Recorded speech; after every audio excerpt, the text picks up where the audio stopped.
अब देखो यार, अगर तुम लोग रेन मेकर काजुशिका ओकाडा के फैन हो तो ये वीडियो तुम्हारे लिए होने वाली है, क्योंकि गाइज एईडब्ल्यू में ओकाडा के $13 मिलियन सैलरी को लेकर टोक्यो स्पोर्ट ने बहुत ही बड़ा खुलासा कर दिया है।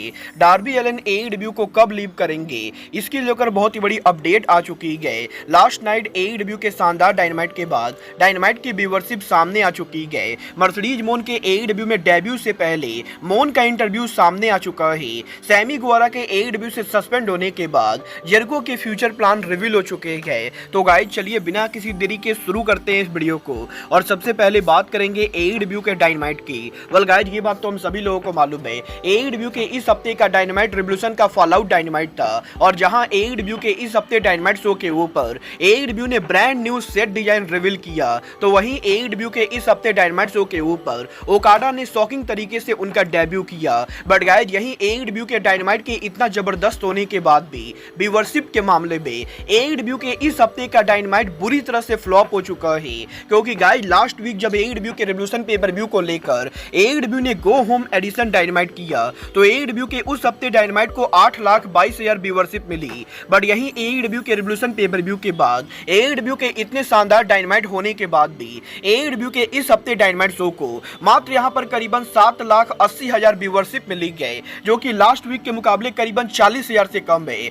और गाइस, यहां पर एईडब्ल्यू के रिवोल्यूशन पेपर व्यू के फॉल आउट डायनामाइट होने के बाद भी व्यूअरशिप के मामले में एईडब्ल्यू के इस हफ्ते डायनामाइट बुरी तरह से फ्लॉप रहा है। और गाइस डेफिनेटली यहां पर काजुशिका ओकाडा का इससे कुछ भी लेना देना नहीं गए, क्योंकि गाइस मोस्टली रेसलिंग फैंस को नहीं पता था कि ओकाडा यहां पर डायनामाइट पर डेब्यू करने वाले गए। बट गाइस फिर भी यहां पर रिवोल्यूशन पेपर व्यू के फॉल आउट डायनामाइट के बाद भी एईडब्ल्यू के शो को मात्र यहां पर 7,80,000 व्यूअरशिप मिलना डेफिनेटली कंपनी के लिए बिल्कुल भी बढ़िया नहीं गए। वेल देखना बहुत ही दिलचस्प होने वाला है कि नेक्स्ट वीक एईडब्ल्यू के बिग बिजनेस को कितनी व्यूअरशिप मिलती है। बट गाइस चलिए फिलहाल आगे बढ़ते और बात करते हैं एईडब्ल्यू में सैमी गुआरा के फ्यूचर की। वेल ये बात तो हम सभी लोगों को मालूम है, 2 हफ्ते पहले सैमी गुआरा और जेफ हार्डी के रैम्पेज पर हुए इंसिडेंट्स के बाद जहां हार्डी एईडब्ल्यू से इंजरी की वजह से बाहर जा चुके हैं, तो वहीं सैमी गुआरा को कंपनी ने सस्पेंड कर दिया है।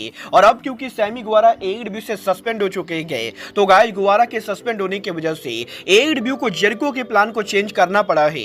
गाइस एईडब्ल्यू के ओरिजिनल प्लान के हिसाब से एईडब्ल्यू कंपनी 2024 में सैमी गुआरा और जेरिको का टीम अप कराने वाली थी, और ये दोनों पॉसिबली फ्यूचर में एईडब्ल्यू के टैग टीम चैंपियनशिप के लिए भी कंपीट करने वाले थे।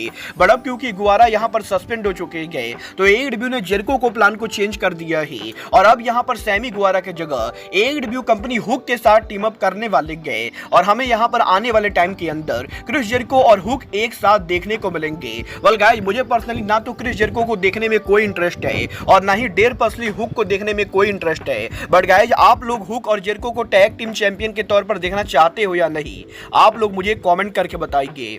बट गाइस चलिए फिलहाल आगे बढ़ते हैं और बात करते हैं डार्बी एलन के एईडब्ल्यू को लीव करने की। वेल गाइस, ये बात तो मैं आपको ऑलरेडी बता चुका हूँ, डार्बी एलन एईडब्ल्यू कंपनी को लीव करके बहुत ही जल्द माउंट एवरेस्ट पर जाने वाले गए, और यहीं डार्बी माउंट एवरेस्ट पर कब जाने वाले गए, इसको लेकर डार्बी ने काफी बड़ा खुलासा कर दिया है। गाइस डार्बी एलन ने यह कंफर्म कर दिया है कि एईडब्ल्यू के नेक्स्ट वीक डायनामाइट पर बिग बिजनेस पर कम्पीट करने के बाद डार्बी ऑफिशियली एईडब्ल्यू कंपनी को लीव करेंगे।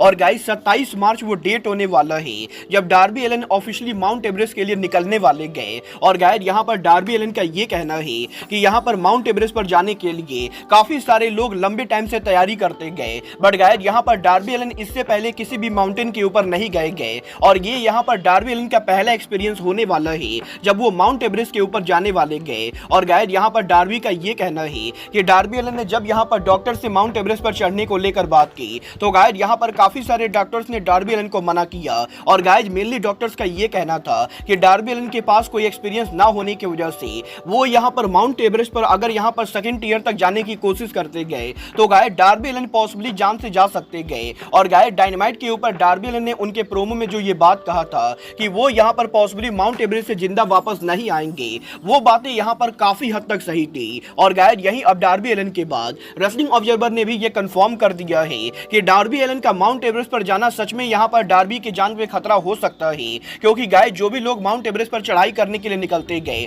वो यहाँ पर कम से कम 1 से 2 सालों तक ट्रेनिंग करते गए। बट गाइस डार्बी एलन बिना किसी ट्रेनिंग के माउंट एवरेस्ट के ऊपर जा रहे गए। और गाइस क्योंकि डार्बी एलन ऊंची से ऊंची जगह जाना चाहते गए तो गाइस इसके वजह से पॉसिबली डार्बी एलन को बहुत ही बड़ा खतरा होने वाला है। well, अब ये तो आने वाला टाइम बताएगा कि 27 मार्च को डार्बी एलन के माउंट एवरेस्ट के लिए निकल जाने के बाद डार्बी यहाँ पर माउंट एवरेस्ट से जिंदा वापस आएंगे भी या नहीं। बट गाइस जहां तक बात रही आने की तो गाइस ये बात तो हम सभी लोगों को मालूम है।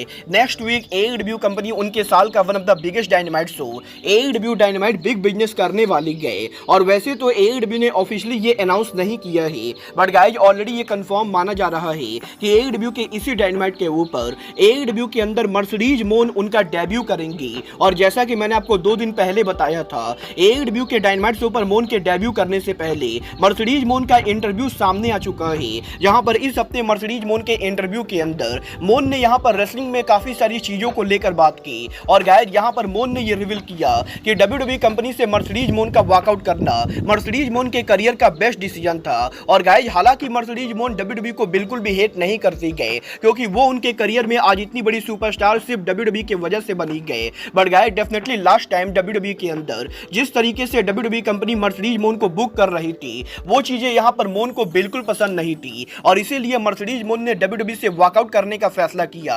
और गाइस आज यहां पर मर्सिडीज इस चीज को लेकर बहुत ही ज्यादा हैप्पी गए कि वो यहां पर WWE के अंदर नहीं गए। बट गाइस यहां पर मर्सिडीज मोन फैंस को ये बताना चाहेंगी कि रेसलिंग फैंस को मर्सिडीज मोन बहुत ही जल्द एक बार फिर से अमेरिका के अंदर नेशनल टेलीविजन पर देखने को मिलने वाली गए। और गाइस मोन ने डायरेक्टली AEW का नाम तो नहीं लिया है, बट गाइस मर्सिडीज मोन का ये कहना है कि वो यहां पर जल्द अमेरिकन टीवी पर उनका रिटर्न कर रही गए। और गाइस अमेरिका में जो भी फैंस मर्सिडीज मोन को टीवी पर देखना चाहते थे वो यहां पर जल्द ही मर्सिडीज मोन को देख पाएंगे। और गाइस यहां पर मोन का ये कहना है कि वो यहां पर फाइनली उस कंपनी को ज्वाइन कर रही गए जिस कंपनी को ज्वाइन करके वो यहां पर रिस्पेक्टफुल तरीके से काम करेंगी। और वो यहां पर जिस कंपनी पर जाने वाली गए वो उस चीज को लेकर काफी एक्साइटेड है, क्योंकि गाइस मोन यहां पर ये बिलीव करती गए कि वो अगले जिस कंपनी को ज्वाइन कर रही गए उस कंपनी के अंदर मर्सिडीज मोन का करियर असली में शुरू होगा। वेल देखना बहुत ही दिलचस्प होने वाला है कि मोन की इतनी ज्यादा हाइप्ड बातें करने के बाद वो यहां पर AEW के बिग बिजनेस पर क्या करती हैं। बट गाइस चलिए फिलहाल आगे बढ़ते हैं और बात करते हैं AEW में रेन मेकर काजुचिका ओकाडा के कॉन्ट्रैक्ट की। वेल गाइस ये बात तो हम सभी लोगों को मालूम है, लास्ट नाइट AEW के डायनामाइट पर रेन मेकर के AEW पर डेब्यू करने के बाद अब यहां पर ओकाडा AEW कंपनी के साथ एक्सक्लूसिव काम करने वाले गए। और गाइस जहां विल ऑस्प्रे और केनी ओमेगा जैसे रेसलर AEW को ज्वाइन करने के बाद भी NJPW के अंदर काम कर सकते गए, वहीं ओकाडा ने यह डिसीजन लिया है कि वो यहां पर AEW को ज्वाइन करने के बाद AEW के बाहर किसी कंपनी पर काम नहीं करेंगे और वो इनका करियर पूरी तरह से AEW पर फोकस करने वाले गए। और अब जबकि ओकाडा ने उनका पूरा करियर AEW को दे दिया है तो गाइस फाइनली ओकाडा के AEW में कॉन्ट्रैक्ट को लेकर टोक्यो स्पोर्ट ने आज यहां पर बहुत ही बड़ा खुलासा कर दिया है। गाइस अगर आपको टोक्यो स्पोर्ट के बारे में नहीं मालूम है तो गाइस मैं आपको बता दूं, टोक्यो स्पोर्ट यहां पर जापान के अंदर कॉम्बैट स्पोर्ट के अंदर सबसे प्रेस्टिजियस मैगजीन माना जाता है और लगभग यहां पर टोक्यो स्पोर्ट की सारी न्यूज सही होती गए। और आज यहां पर टोक्यो स्पोर्ट ने अब ये कंफर्म कर दिया है कि आखिर रेन मेकर ने NJPW को लीव करके AEW को ज्वाइन करने के बाद AEW NJPW के मुकाबले ओकाडा को कितनी सैलरी दे रही गए। गाइस टोक्यो स्पोर्ट ने यह कंफर्म कर दिया है कि NJPW के अंदर ओकाडा को लास्ट टाइम अप्रॉक्स में 2 से 3 मिलियन डॉलर मिलते थे। बट गाइस क्योंकि NJPW ने कोविड-19 पैंडेमिक के बाद रेसलर्स को लेकर सैलरी में बजट कट किया था तो गाइस पॉसिबली ओकाडा की सैलरी कुछ काटी गई थी। बट गाइस अब जबकि ओकाडा AEW को ज्वाइन कर चुके गए तो गाइस ओकाडा ने AEW के अंदर मल्टी ईयर कॉन्ट्रैक्ट साइन किया है और वो यहां पर AEW के अंदर कम से कम 3 सालों के लिए काम करने वाले गए। और गाइस यहां पर 3 साल काम करने के बाद अगर यहां पर ओकाडा चाहे तो वो AEW में कॉन्ट्रैक्ट को एक्सटेंड भी कर सकते गए। बट गाइस और बात करें यहां पर ओकाडा की सैलरी की तो गाइस आप लोग ये सुनकर शॉक होने वाले हो कि रेन मेकर AEW कंपनी पर काम करने के लिए 3 साल के करीबन 2 बिलियन येन ले रहे गए। और गाइस यहां पर जापानीज करेंसी के अंदर काजुशिका ओकाडा 3 साल के लिए AEW कंपनी से करीबन 2 बिलियन ले रहे गए। बट यार बात करें यहाँ पर ओकाडा की सैलरी के डॉलर्स में, तो गाइस यहाँ पर डॉलर्स के अंदर काजुशिका ओकाडा यहाँ पर AEW में 3 साल काम करने के लिए 13.5 मिलियन डॉलर लेने वाले गए, जिस हिसाब से काजुशिका ओकाडा की 1 साल की सैलरी करीबन 4.5 मिलियन डॉलर होने वाली गए। और गाइस आर्गुमेबली यहाँ पर CM पंक के बाद ओकाडा अभी यहाँ पर AEW कंपनी के अंदर possibly second highest paid wrestler होने वाले गए, क्योंकि गाइस मुझे तो यहाँ पर बिल्कुल भी नहीं लगता है कि AEW ने अभी तक किसी भी रेसलर को CM पंक के अलावा यहाँ पर 4.5 मिलियन डॉलर की सैलरी दी होगी। और गाइस यहाँ पर ओकाडा के 3 साल के कॉन्ट्रैक्ट के अंदर रेन मेकर को ऑलरेडी यहाँ पर 13.5 मिलियन डॉलर मिल चुके गए। और गाइस यहाँ पर अब जबकि ओकाडा की सैलरी रिवील हो चुकी गए, तो गाइस मैं आपको एक फनी चीज बताना चाहूंगा। गाइस यहाँ पर ओकाडा को TNA कंपनी कभी भी साइन नहीं कर पाती, क्योंकि गाइस यहाँ पर ओकाडा जितनी सैलरी ले रहे गए उतना तो TNA की पूरी कंपनी का 1 साल का रेवेन्यू होता है। और जहां TNA ने last year total revenue 14 million dollar किया, वहीं ओकाडा सिर्फ कॉन्ट्रैक्ट के अंदर 13.5 मिलियन डॉलर ले रहे गए। और गाइस ओकाडा अकेले TNA का पूरा रेवेन्यू AEW कंपनी से सैलरी के बराबर ले रहे गए। वेल गाइस देखना बहुत ही दिलचस्प होने वाला है कि टोनी खान के ओकाडा को इतनी सैलरी देने के बाद आखिर यहाँ पर ओकाडा AEW पर कैसे काम करते गए। वेल गाइस अगर मैं बात करूं अपनी पर्सनल ओपिनियन की, तो गाइस यहाँ पर मुझे डेफिनेटली ये नहीं लगता है कि रेन मेकर को टोनी खान को इतनी सैलरी देनी चाहिए थी, क्योंकि गाइस यहाँ पर अमेरिकन ऑडियंस के बीच में काजुशिका ओकाडा ड्रॉ तो कहीं से भी नहीं होने वाले गए। But guys definitely Japanese market के अंदर ओकाडा यहाँ पर आर्गुमेबली आज के टाइम पर सबसे बड़ा नाम है। और गाइस जिस तरीके से अमेरिका में जॉन सीना और रोमन रेंस आज के टाइम पर जाने जाते गए, ओकाडा बिल्कुल ही वैसे ही जापान के अंदर जाने जाते गए।